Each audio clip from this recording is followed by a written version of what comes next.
গোপালগঞ্জ জেলার মকসুদপুর উপজেলার খাদ্দারপাড়া ইউনিয়ন পরিষদের চেয়ারম্যান মোহাম্মদ সাব্বির খানের ছবি এলাকাবাসী কুকুরের গলায় বেঁধে দিয়েছে। গলায় বাঁধা ছবি নিয়ে কুকুরটি এলাকায় ঘুরে বেড়াচ্ছে। বিস্তারিত মকসুদপুর প্রতিনিধির ওয়াসিমের পাঠানো তথ্যচিত্রে। আওয়ামী লীগ সরকারের পতন হওয়ার পর সাব্বির খান আত্মগোপনে চলে গিয়েছে। জানা যায় সাব্বির খানের ভাই মোহাম্মদ ফারুক খান আওয়ামী লীগের মন্ত্রী থাকায় প্রভাব খাটিয়ে খাদ্দারপাড়া ইউনিয়ন পরিষদের চেয়ারম্যান হয়। পুরো এলাকা ছিল সাব্বির খানের দখলে।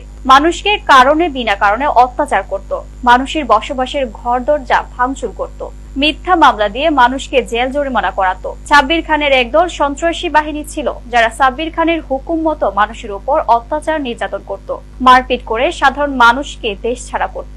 মকসুদপুরের বেচরা গ্রামের হাজী মোহাম্মদ ফায়েজকুজ্জামান জানান, সাবেক ইউপি চেয়ারম্যান সাব্বির খানের অত্যাচারের সীমা ছাড়িয়ে গিয়েছিল, তাই সাব্বির খানের উপর আল্লাহর গজব পড়েছে। বিনা কারণে আমার নামে মিথ্যা মামলা দিয়ে ২৬ দিন জেল খাটিয়েছিল। সাব্বির খান আত্মগোপনে যাওয়ার পর এলাকাবাসী এখন শান্তিতে আছেন বলে জানান তিনি।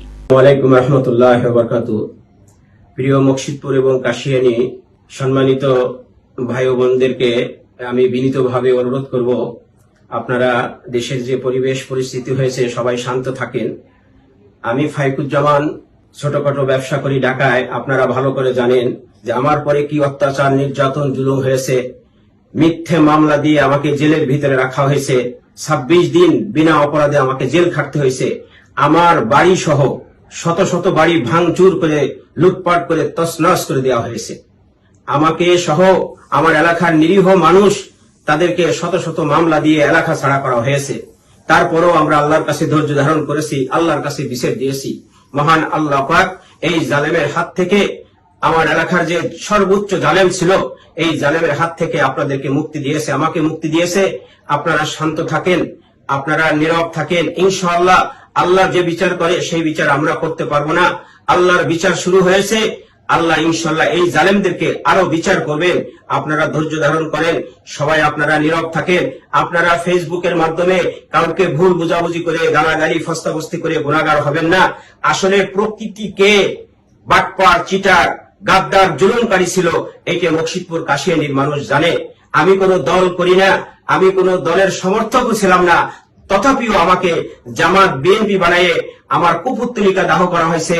আমাকে ফাঁসির কাস্টে ঝুলাবার জন্য মিছিল, মিটিং, মানববন্ধন এমন কি না আছে করেছে আপনারা ভালো করে জানেন। আমি ধৈর্য ধারণ করেছি, আল্লাহর কাছে বলেছি আর চোখের পানি ফেলছি যে আল্লাহ আপনি এই জালেমের হাত থেকে আমাকে এবং মকসুদপুর কাশিয়ানীকে হেফাজত করেন। আল্লাহ আমাদের ডাক শুনেছে, আল্লাহ আমাদেরকে হেফাজত করেছে। আমরা শান্ত থাকি। ইনশাআল্লাহ দেশটাকে সবাই একত্রিত মিলে দেশটাকে ডেভেলপ করার জন্য, দেশটাকে উন্নত করার জন্য চেষ্টা করি। সবাই ভালো থাকবেন, আপনাদের সাথে দেখা হবে। আসসালামু আলাইকুম ওয়া রাহমাতুল্লাহি ওয়া বারাকাতুহু।